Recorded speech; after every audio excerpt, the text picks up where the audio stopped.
Welcome to today's story. If you enjoy emotional drama and shocking twists, don't forget to like this video and subscribe for more unforgettable stories. And before we begin, let me know where you're watching from in the comments. You'll be fine here. This place is more your level. You really think this is the end? She never belonged with us. Maya has become a liability to this family and this deal. We only want accountability. Sign the papers and leave with some dignity.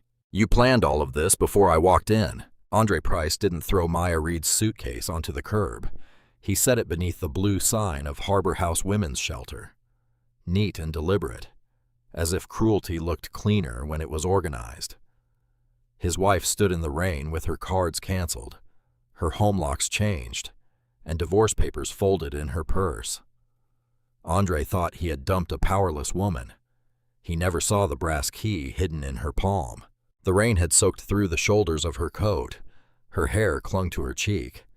One small suitcase sat beside her ankle, packed badly because Beverly Price had pulled half of Maya's things from drawers in front of strangers and decided what a discarded wife deserved to keep. Andre remained beside the open passenger door, his suit still dry beneath a black umbrella. He looked less like a husband ending a marriage and more like a man closing a business file. "You'll be fine here," he said. "This place is more your level." The words did not land all at once. They moved through Maya slowly. Her level.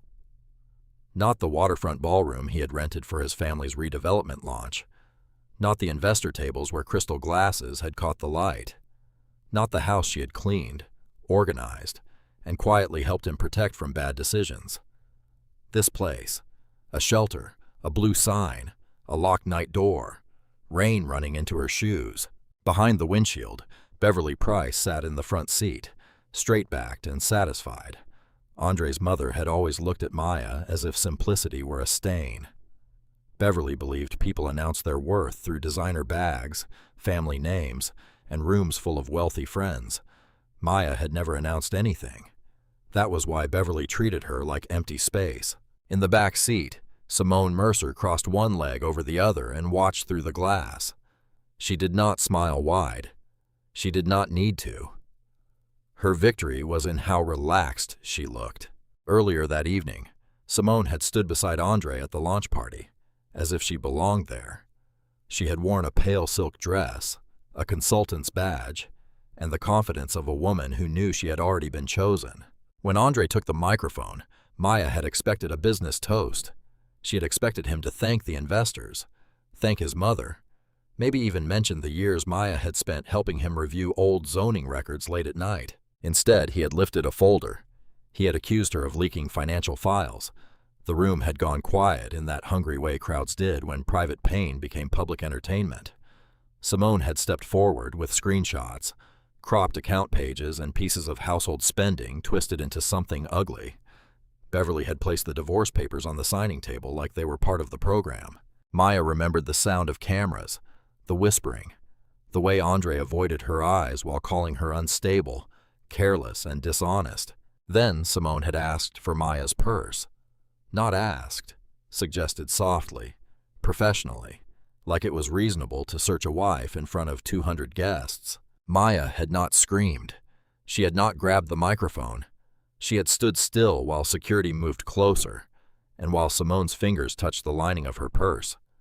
Maya had watched carefully, because her mother had taught her that panic gave cruel people rhythm. The one thing Simone had not found was the brass key. Maya had slipped it into her palm the moment the room turned against her. It was small, old, and heavier than it looked.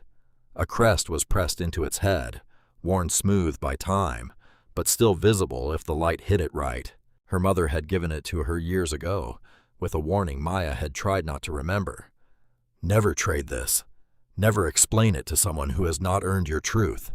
And if you ever lose every door, find Harbor House." Back then, Maya had thought grief made her mother dramatic. Now she stood in front of that exact shelter while her husband told her she belonged there. Andre reached into his coat pocket and tossed a set of keys onto the suitcase.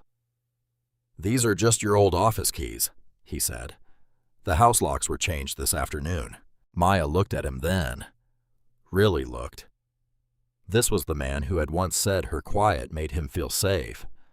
The man who had brought her coffee while she sorted city archives for his first property pitch. The man who had laughed when she caught a legal description error that would have cost him months of delays. Now he looked at her like she was an inconvenience he had finally solved. "My debit card?" she asked. "Canceled," Andre said. "You can talk to my lawyer." The word lawyer stirred something cold beneath Maya's fear. Not because she feared his lawyer, but because there had been calls from another law office for some time. Polite messages, private numbers, a name she had refused to return because it belonged to the part of her life her mother had buried. Whitcomb. Maya closed her fingers around the brass key until its edge pressed into her skin. Andre waited for tears. He wanted begging. Maybe he needed it, so the story he had told himself would feel true. Poor Maya. Dependent Maya. Small Maya finally removed from the life he was trying to build, but Maya only bent, picked up the suitcase handle, and stepped back from the curb. That small movement changed his face. Not much, just enough. For the first time that night, she had not moved where he directed her. Andre's jaw tightened. He got into the car. Simone looked away first. Beverly did not. The car pulled from the curb, tires whispering over wet pavement, and disappeared into the dark street. Maya stood alone for a moment before she turned toward the shelter doors. Inside, the lobby smelled faintly of coffee, old carpet, and raincoats. A woman at the intake desk looked up. She was in her late 50s with silver-threaded hair, tired eyes, and the kind of calm that came from seeing people arrive on the worst night of their lives. "Come in, honey," the woman said. "You're safe for tonight."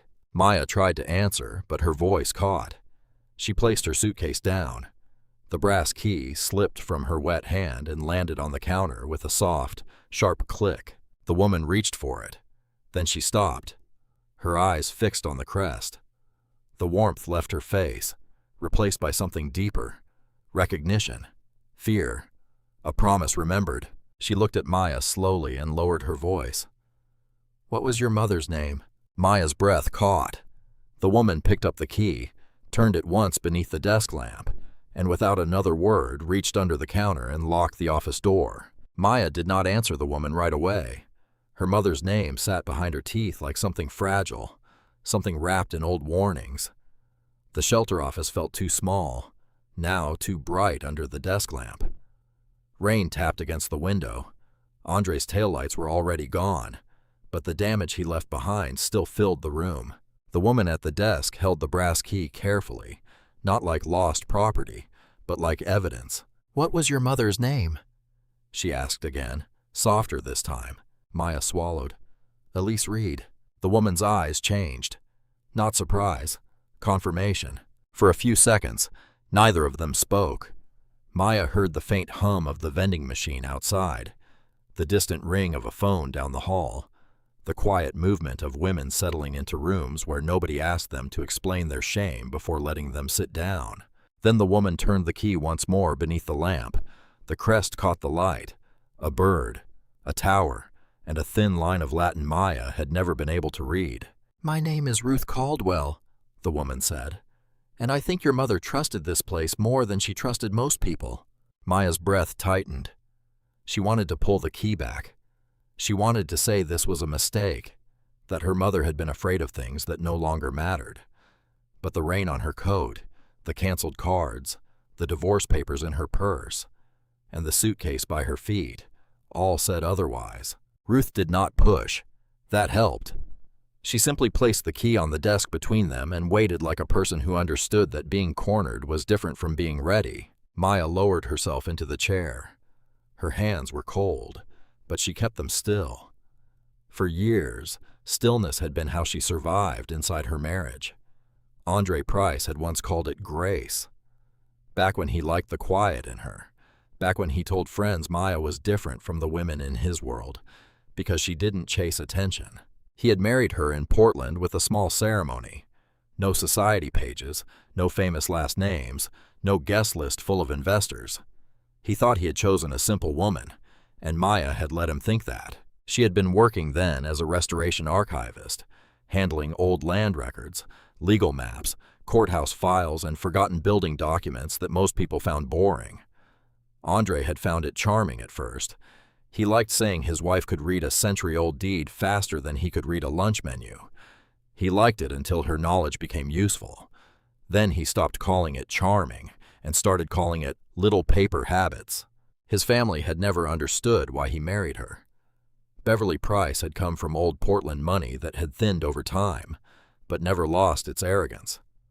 She hosted lunches in rooms she could barely afford to maintain. She corrected servers by name. She told people Andre was rebuilding the Price legacy as if legacy were a house you could patch with better lighting and louder confidence. To Beverly, Maya was too plain, too private, too careful with money. She wore simple coats, kept her wedding ring clean but not flashy, and never fought to be seen at parties. Beverly mistook that for weakness. Andre slowly learned to do the same. The first real crack came when Price Urban Development started chasing the waterfront redevelopment deal. Andre became restless. He slept with his laptop open. He took calls in the hallway. He snapped when Maya asked if he had eaten. When she reviewed a zoning packet and found a restriction that could delay the project, he barely thanked her. "That's not strategy, Maya," he said. "That's clerical." She remembered the way he said it. Not angry, dismissive. Like the worst thing a woman could be was useful in a way he couldn't brag about. Then Simone Mercer arrived. Simone was introduced as a business consultant, polished and calm, with a voice that made greed sound like vision. She knew which investors mattered. She knew which restaurants made people feel important. She knew exactly how to compliment Andre without making it seem like flattery. Maya noticed the change quickly. Andre stopped asking her to look over documents. He started locking his laptop when she entered the room. He bought new suits and called them necessary expenses. He came home smelling faintly of Simone's expensive perfume and acted insulted if Maya noticed. Beverly adored Simone immediately. "She understands ambition," Beverly said once. While Maya cleared coffee cups after a family meeting, nobody had invited her to join. Some women elevate a man. Some women just keep the house warm. Maya had set the cups down gently. She had not answered. Not because she had no pride, but because she had learned that Beverly collected reactions like trophies. There were other things Andre never knew. He did not know Maya had ignored several calls from Bellwether Estate Council. He did not know her mother had once used another last name. He did not know that the brass key in Maya's jewelry box had nothing to do with sentiment. And he certainly did not know that Maya had spent years avoiding the Whitcomb name because her mother had warned her that some families did not offer protection without expecting obedience in return. Maya had wanted to be loved without that name. She had wanted Andre to choose her before he knew there was anything to gain. Instead, he had chosen the woman who made him feel rich before he actually was. A week before the launch party, Maya had walked into Andre's home office carrying a folder he had forgotten at the dining table. His laptop was open. She had not meant to look, but the screen brightened when she set the folder down. One email preview sat at the top. North Star Civic Capital Final Investor Review pending. Maya froze. The name was not just familiar. It was dangerous because North Star was tied to the one family office her mother had begged her never to contact, unless every other door had closed. The North Star email stayed in Maya's mind. She did not ask Andre about it right away. She had learned that direct questions made him defensive, and defensiveness made him cruel. Instead, she watched. She listened from the kitchen while he took calls behind the closed office door. She noticed how often Simone's name appeared on his screen. She noticed that Beverly started visiting more, bringing folders, guest lists, and the sharp excitement of a woman who believed her family was finally about to rise again. Then Andre invited Maya to dinner. Not at home, not somewhere quiet. He told her it was a private investor dinner connected to the waterfront project, held in the back room of a downtown restaurant where the booths were leather and the waiters spoke softly. He said she should come because it would look better if they appeared united. That word stayed with her. Appeared. Maya stood in their bedroom that evening, buttoning a simple black dress she had worn to 3 other formal dinners. It was clean, modest, and careful. Andre walked in while fastening his watch, glanced at her and paused just long enough to make her feel judged. "That's what you're wearing." Maya looked down at herself. "You said it was dinner, not a gala." "It's an investor dinner," he said. "There's a difference." She waited for him to say she still looked nice. He didn't. He checked his phone instead. A message lit the screen. Simone. Andre turned it face down too quickly. Maya saw it anyway. At the restaurant, the back room was already half full. Beverly stood near the wine display, dressed in cream and gold, smiling as if the room belonged to her. Simone stood beside Andre before Maya even had her coat off. She wore a slate blue suit, smooth and expensive, without trying too hard. Her hand touched Andre's elbow as she leaned in to say something private. Andre laughed, not the polite laugh he gave Maya at home.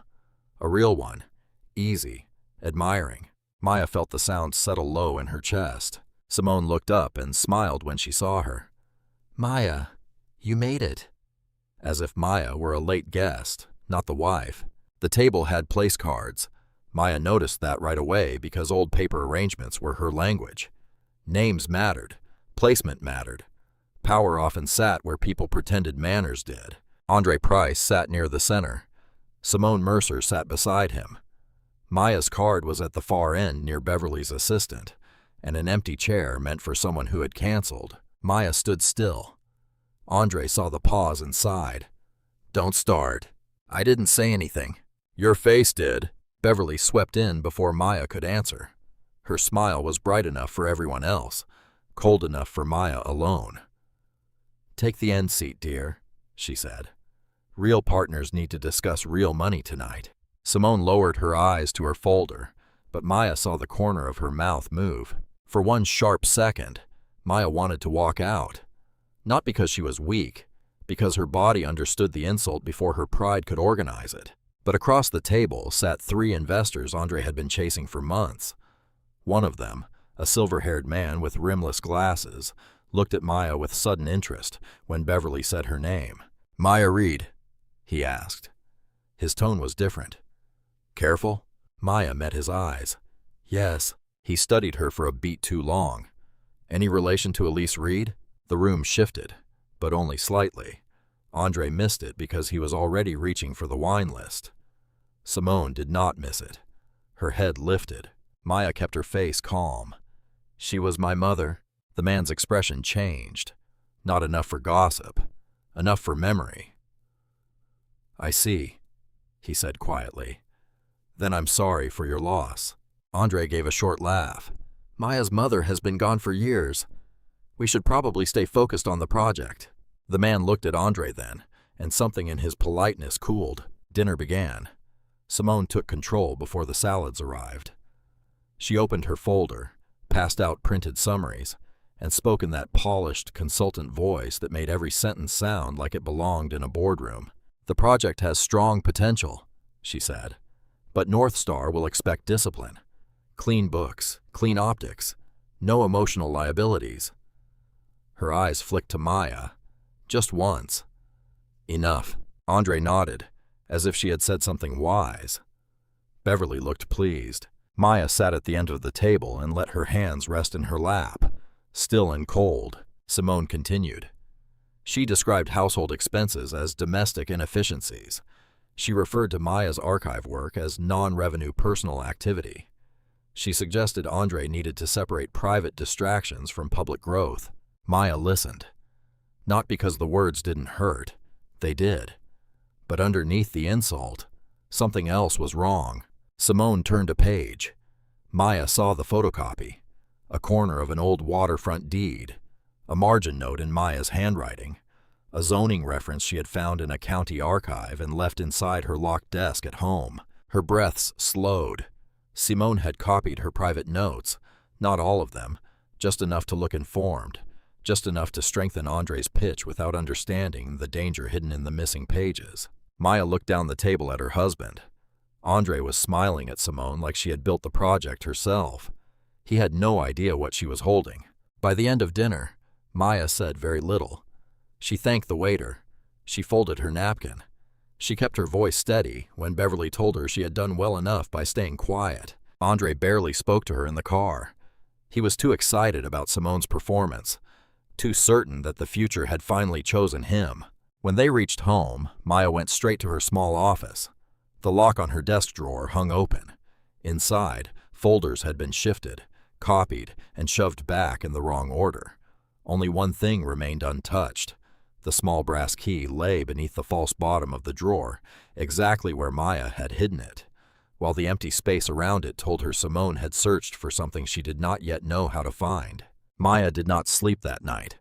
She sat in her small office with the desk drawer open and the brass key resting in her hand.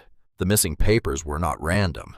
Simone had taken copies of Maya's waterfront notes, the ones tied to old easements, buried restrictions, and a narrow clause that could delay Andre's project if North Star's review team found it first.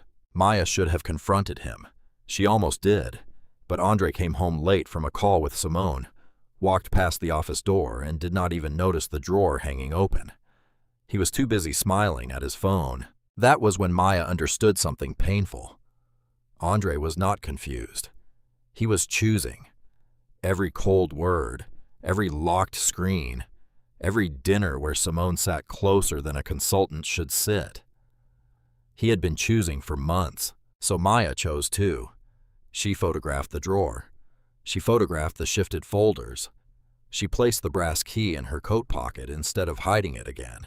Then she wrote down the facts, the missing documents, and the names of everyone who had seen Simone's folder at dinner. If Andre wanted to turn her into a story, Maya would keep the facts. The launch party at the glass-walled pavilion near the waterfront. The room was built to impress people who liked to feel important. White flowers stood in tall arrangements. Waiters passed trays under warm lights. A large model of the redevelopment sat near the stage. Tiny buildings arranged around a polished strip of riverfront. Andre looked proud when they arrived. He wore the expression of a man who believed the room had finally caught up with the version of himself he had been rehearsing. Maya stood beside him in a simple dark dress. She had chosen it on purpose, not plain because she was ashamed, plain because she refused to become decoration for people who already treated her like furniture. Beverly saw her and sighed. "You could have made more effort tonight," she said, touching Maya's sleeve as if checking the quality of a curtain. Maya pulled her arm back gently. "I made enough." Beverly's smile tightened. She was not used to Maya taking even that much space. Across the room, Simone moved through investors with effortless confidence. She greeted men by first name, touched women lightly on the shoulder, and laughed at Andre's jokes before Maya even heard the punchline. She had a badge that read Strategic Consultant, but no one in the room looked at her like staff. They looked at her like she was the future Mrs. Price. Maya felt that truth before anyone said it. The first hour passed under soft music and softer insults. Andre introduced Maya only when he had to. Beverly corrected one guest who called Maya your partner by saying, "Andre has many professional partners. Maya is his wife." The words were polished, but the meaning was sharp. Then Andre stepped onto the small stage. He tapped the microphone. The room quieted. Maya expected a speech about the project. She expected numbers, permits, investors, a carefully edited version of risk. Andre gave all of that. He thanked North Star Civic Capital for its ongoing review. He thanked Beverly for preserving the Price family name. He thanked Simone for bringing discipline to the deal. Then his voice changed. "There is one issue we need to address before moving forward," he said. Maya's skin went cold. Simone walked toward the stage carrying a folder. Andre looked at Maya for the first time that night as if she were not his wife, but a problem in the room. "Unfortunately, private financial documents connected to this project were accessed and mishandled from my home office," he said. "We believe my wife Maya was involved." A murmur moved through the crowd. Maya did not move. Simone opened the folder and projected screenshots onto the wall. Cropped bank transactions, household expenses, a blurred scan of one of Maya's archive notes. Each piece was framed to suggest instability, secrecy, and theft. None of it proved what Andre said, but humiliation did not need proof to wound. Beverly stepped forward with a cream envelope in her hands. She placed it on the signing table beside the model of the waterfront project. Maya saw the top page before anyone spoke. Divorce papers.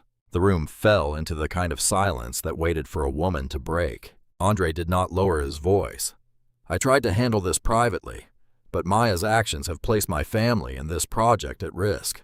Simone looked at Maya with practiced pity. No one wants this to be cruel, but accountability matters. Maya almost laughed then, not because anything was funny, because Simone was standing in a stolen place holding stolen notes and speaking the language of honesty. Security approached from the side of the room. That was the moment Andre finally stepped down and came close enough for Maya to hear him without the microphone. "Don't make this uglier," he said.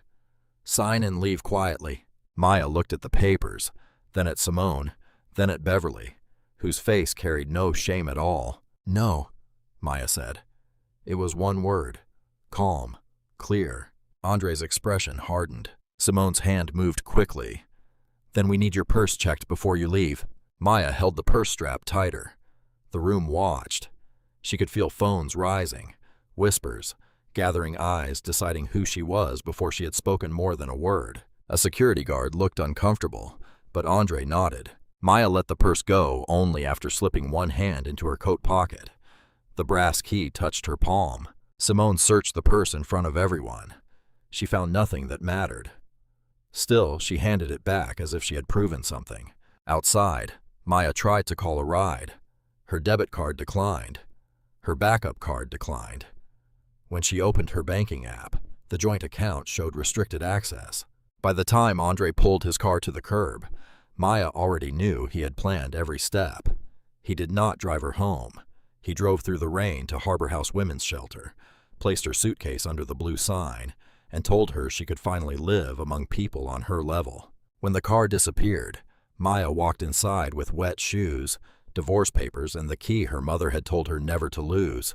At the intake desk, Ruth Caldwell picked it up, saw the crest, and went still. Then she looked at Maya like she had been waiting years for a ghost to walk through the door. "Your mother?" Ruth whispered. "This might happen." Ruth Caldwell did not explain in the lobby. She picked up Maya's suitcase herself, led her down a short hallway, and opened a small office behind the intake desk. The room had a filing cabinet, 2 chairs, a coffee maker, and a narrow window facing the wet parking lot. It was not luxurious, but it had a lock, a working phone, and a door that closed between Maya and the worst night of her life. For a moment, that was enough. Ruth set the brass key on the desk. She did not touch it again. "Sit down," she said gently. "No one here is going to make you prove your pain before we help you." Maya lowered into the chair. Her coat dripped onto the floor. Her hand still held the purse Simone had searched in front of everyone. Inside were divorce papers, a dead debit card, and her phone with half the battery left. It felt strange that a whole marriage could be reduced to paper, plastic, and silence. Ruth pulled a folded towel from a cabinet and handed it to her. Maya took it. "How did you know my mother?" "I didn't know her well," Ruth said, "but I knew enough to listen when she was scared." The words struck Maya harder than she expected. Elise Reed had never liked saying she was scared. She turned fear into instructions. Keep records. Never sign under pressure. Never let a man decide whether you have a door. And the strangest one of all, the one Maya had tried to forget. If every door closes, go to Harbor House. Ruth opened the bottom drawer of the filing cabinet and removed an old sealed envelope. The paper had yellowed at the edges. Across the front was Maya's name written in her mother's careful hand. Maya stared at it but did not reach. Ruth waited. That simple patience made Maya's throat ache. "What is this?" Maya asked. "Your mother left it here years ago," Ruth said. "She said, if you ever arrived with that key, and if you arrived because someone had taken your money, your home, or your right to speak for yourself, I was supposed to call Bellwether Estate Council." Maya's eyes lifted. That name again. For some time, her phone had shown missed calls from Bellwether. She had ignored them every time. Part of her had been angry that the past still knew how to find her.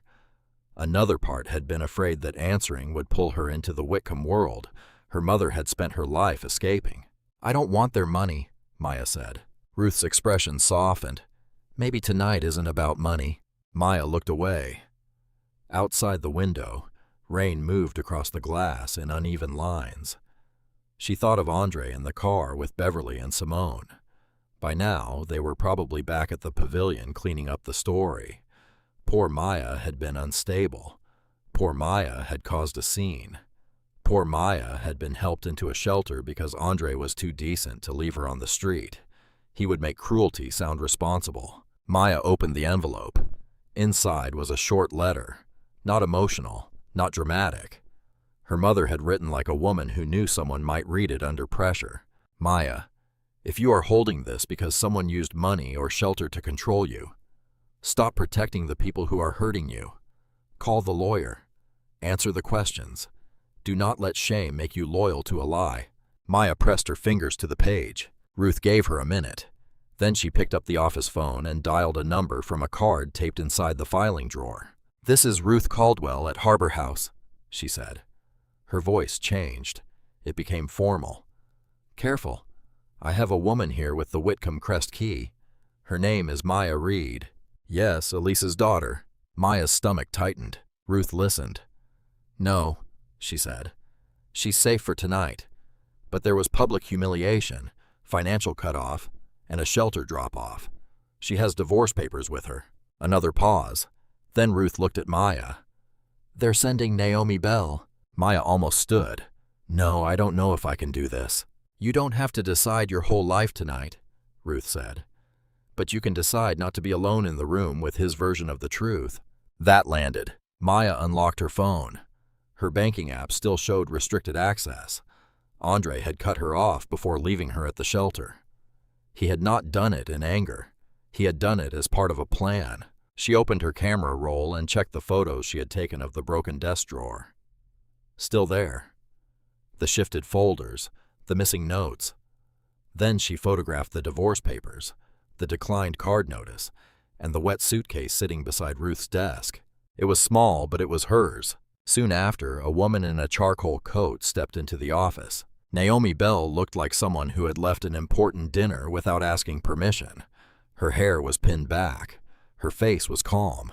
Her briefcase was old, expensive, and practical. She did not rush to hug Maya. She did not call her family. She placed a card on the desk and sat across from her. "Maya," she said, "I am Naomi Bell. I'm an estate attorney. Before we discuss anything connected to the Whitcomb family, I need to make sure you understand that you are not required to claim any name, sign any document, or accept any protection tonight." Maya studied her. "Then why are you here?" Naomi's eyes moved briefly to the brass key. "Because your mother created a safety instruction through our office," she said, "and because certain events can trigger a protective review. Financial abandonment, coercion, public humiliation, interference with private property. What happened tonight may qualify, but verification matters. We document first. We do not assume." Maya breathed out slowly. Legal words should have felt cold. Instead, they felt like a floor beneath her feet. Naomi asked for the timeline. Maya gave it. The dinner, the copied notes, the open drawer, the launch party, Simone searching her purse, Andre canceling her cards, the changed locks, the shelter. Naomi wrote everything down. Only when Maya finished did Naomi close her pen. "There is one thing you should know," she said quietly. "Elias Whitcomb is alive, and for years, one voting seat connected to his stewardship structure has remained unfilled because your mother refused to let anyone else take it." Maya's hand went still on the letter. Before she could answer, Naomi's phone vibrated on the desk. She glanced at the screen and the calm in her face sharpened. The alert was from North Star Civic Capital. Andre Price had just submitted a revised funding request, and attached inside the package was a scanned page from Maya's private archive notes. Naomi did not open the North Star attachment on Ruth's computer. She took one look at the alert, closed the preview, and turned her phone face down on the desk. The movement was quiet, but Maya felt the room change.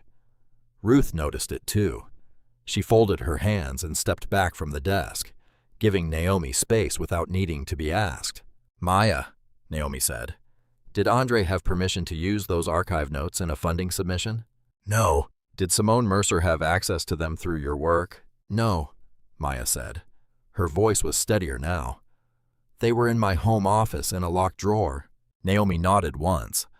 "Then we preserve first. We do not accuse from emotion. We do not call Andre tonight. We do not warn Simone." Maya looked at the divorce papers on the desk. Andre had been so certain she would cry, sign, disappear, and become whatever story he needed. That certainty had made him careless. For the first time since the party, Maya felt something beneath the hurt that was not fear. Control. Not full control, not yet, but enough to sit up straighter. Naomi made 2 calls from Ruth's office. The first went to a document preservation contact connected to North Star's compliance department.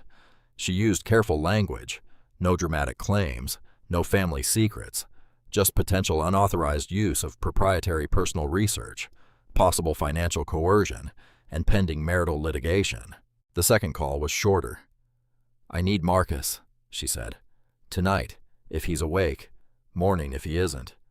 Tell him it involves Price Urban Development, North Star, and a Mercer shell."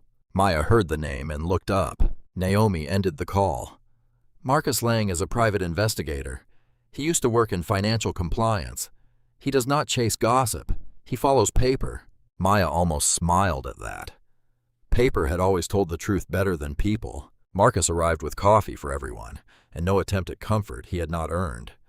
He was a lean man in his early 60s with gray hair, a plain navy jacket, and eyes that moved like he was always reading the room twice. He introduced himself to Maya, asked permission before recording anything, and placed a legal pad on the desk. "Start with the drawer," he said. Maya gave him the timeline again. The dinner, the photocopied notes, the open drawer, the launch party, the screenshots, the purse search, the canceled cards, the changed locks, the shelter drop-off. Marcus did not interrupt except to clarify. When she finished, he turned to Naomi. "If North Star received archive notes, there's a metadata trail, submission portal upload account, file creation time. If Mercer touched it, we may see it." Naomi nodded. "And the shell." Marcus opened his laptop. "Already found one." Maya's stomach tightened. He turned the screen just enough for Naomi to see. Not enough to overwhelm Maya with columns of numbers. Mercer Strategic Advisory built Price Urban Development through a consulting agreement. That part looks normal. But there's a second entity, Blue Harbor Solutions, registered not long before. Mailing address is a virtual office. 2 transfers from a Price operating account. 1 transfer out to an unrelated development group. Simone is manager of record through a Delaware filing service. Not impossible to explain, but not clean. Maya stared at the edge of the laptop. Andre had canceled her card and left her in the rain while money moved quietly through companies with names that sounded harmless. Greed, she realized, liked clean labels. Marcus kept going. "There's more. I checked public surveillance access requests around the Price residence. A neighbor's camera caught smoke near the side alley recently. Small fire, trash bin area." Maya's hand tightened around the coffee cup. "Why does that matter?" Ruth asked. Marcus glanced at Naomi before answering. "Because Bellwether mailed a certified estate notice to Maya Reed at that address some time ago. It was delivered." Maya felt the floor tilt. "I never saw it," she said. "I know," Naomi said quietly. Marcus clicked to another image. Grainy footage. Andre's driveway. The side of the house. A figure in a pale coat near the bins. Not clear enough for court by itself, but clear enough to make Maya's chest go cold. Simone. She stood beside the trash area with something in her hand. A small flame moved in the dark, then vanished. Marcus paused the video. "We'll need the original file and a cleaner copy. But if that envelope carried the Whitcomb estate seal, and if Mercer saw it, she may have known Maya was connected to money." "Not the full truth," Naomi said. "No," Marcus agreed. "But enough to start digging." Maya looked down at her mother's brass key on the desk. Andre had thought Simone was helping him escape a poor wife. But Simone had been searching drawers, copying notes, watching mail, and standing near fire. This was not only an affair, it was a hunt. Naomi turned to Maya. You have a choice. We can document quietly and let them keep moving, or we can send a warning letter now. Maya thought of Andre's face at the shelter, Simone's fingers inside her purse, Beverly's satisfaction. Then she thought of how quickly they would destroy evidence if they knew someone was watching. Quietly, Maya said. I want the truth before they know I'm standing up. Marcus gave a small nod as if that answer told him who she was. Later, he found the transfer. It came from Blue Harbor Solutions and landed with a rival developer tied to the same waterfront district.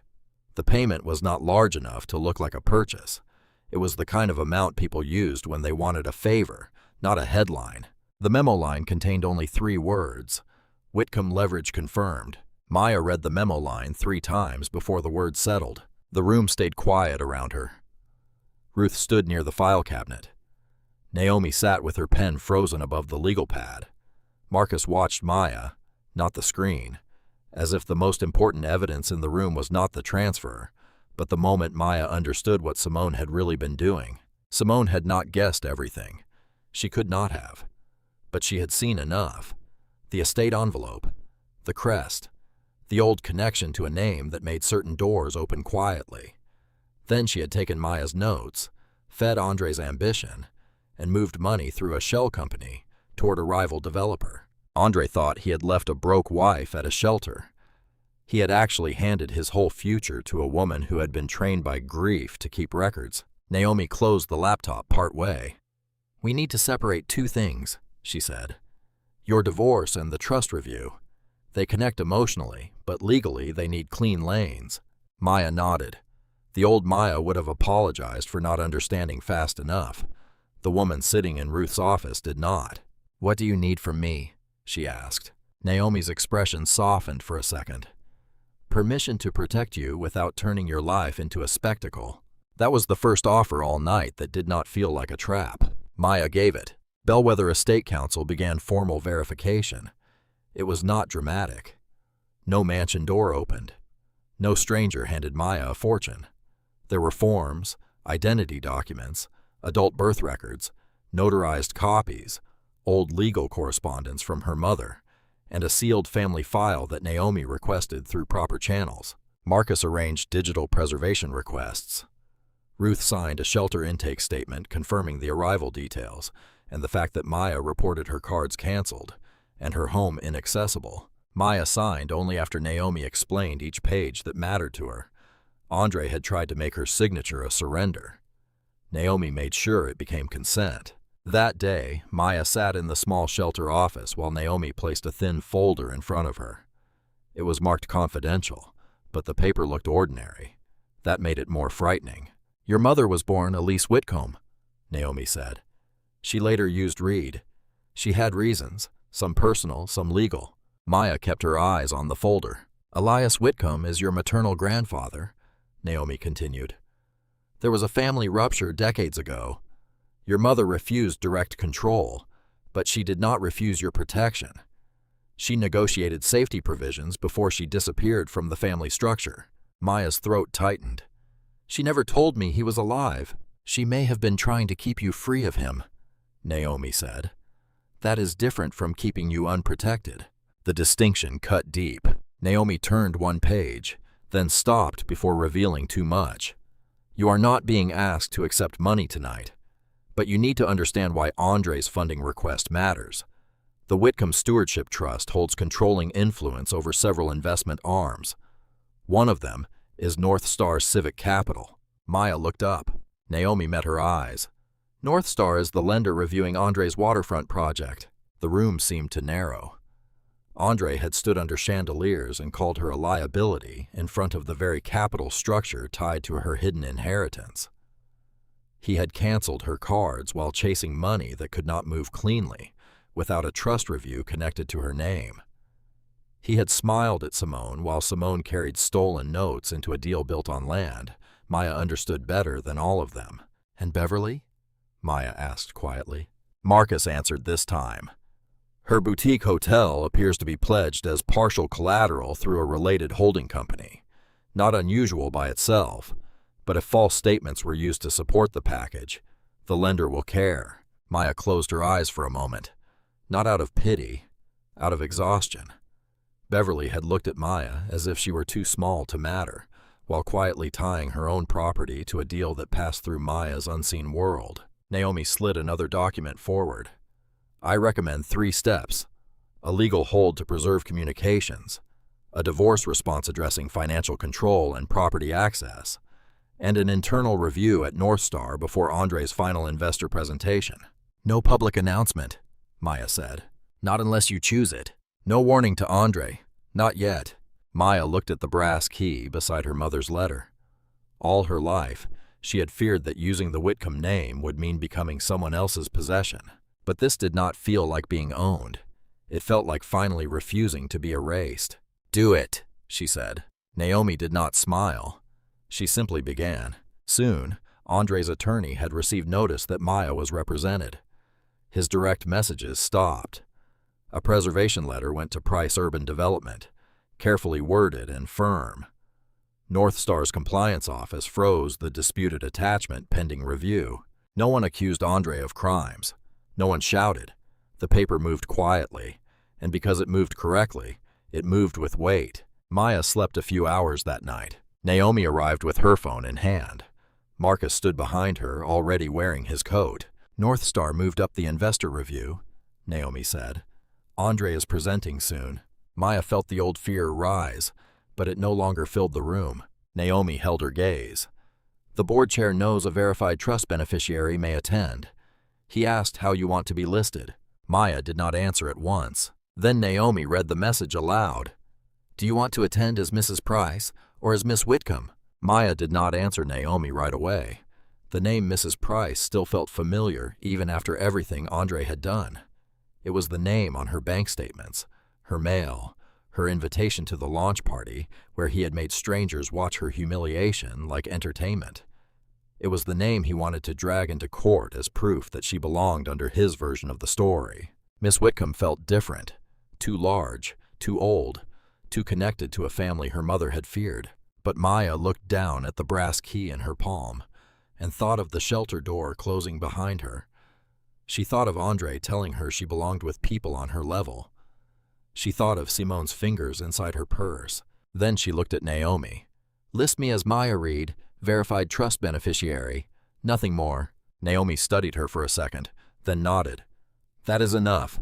The North Star Investor Review took place in a glass conference room near downtown Portland. Andre arrived early with Simone beside him and Beverly just behind them. He wore a navy suit, fresh confidence, and the strained smile of a man who believed the worst part of his week had already been handled. Maya was gone from his house.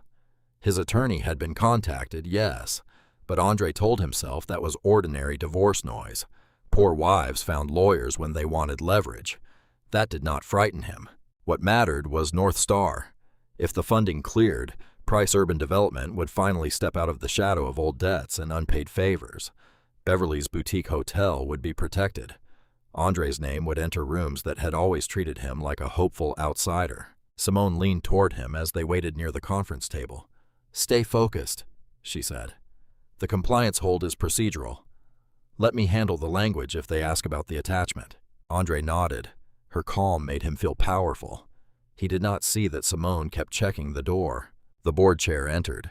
A few executives followed, then 2 attorneys from North Star's outside counsel. The mood was professional, not warm. Andre noticed it, but chose not to worry. Serious money always looked serious before it said yes. Then Naomi Bell walked in. Andre frowned. Marcus Lang followed her, carrying a slim folder and a tablet. And behind them came Maya. No rain on her coat now.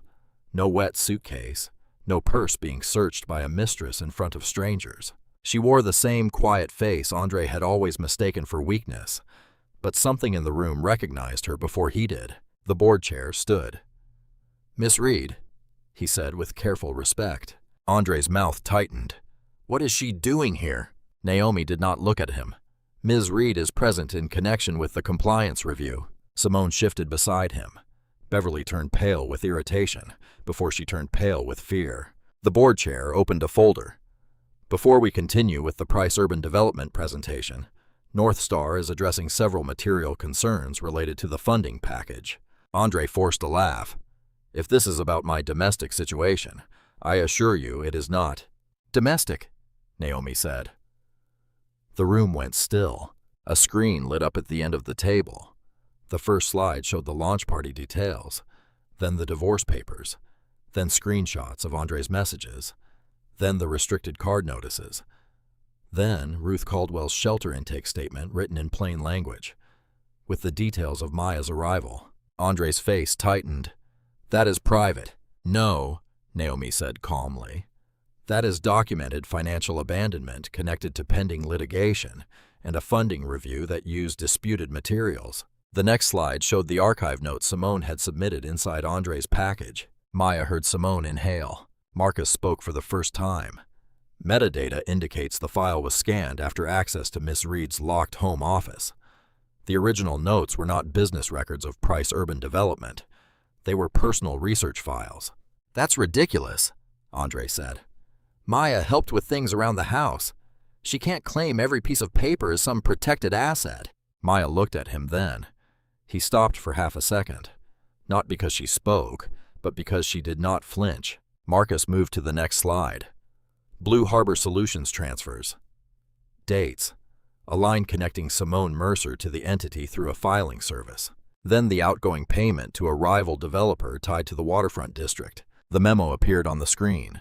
Whitcomb leverage confirmed. Simone's face lost its polish. Beverly looked from the screen to Maya. Whitcomb.